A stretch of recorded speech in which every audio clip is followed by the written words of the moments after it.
pinguin conduce guvernul și totul se mișcă greu, greu, greu. Un pinguin ce aduce infernul, dacă are să crede zmeu, zmeu, zmeu. Perceanu și Udrea și Blaga și Oprea, cu toții-s conduși de boc, boc, boc. Cu ei în guvernul merge nimica și tot aici stă pe loc, loc, loc. Perceanu și Udrea și Blaga și Oprea, cu toții-s conduși de boc, boc, boc.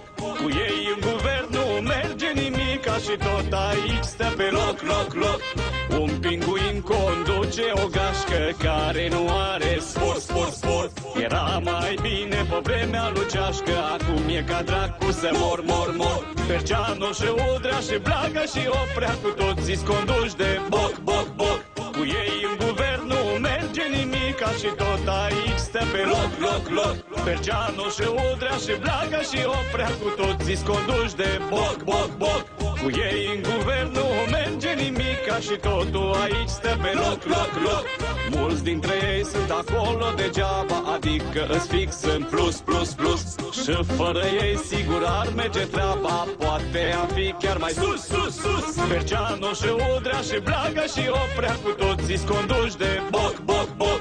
Cu ei în guvernul merge nimica și tot aici stă pe loc, loc, loc. Perceanu și Udrea și Blaga și Oprea, cu toții-s conduși de boc, boc, boc.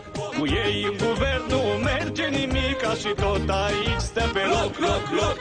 Un pinguin conduce o țară în faliment câte un pic, pic, pic.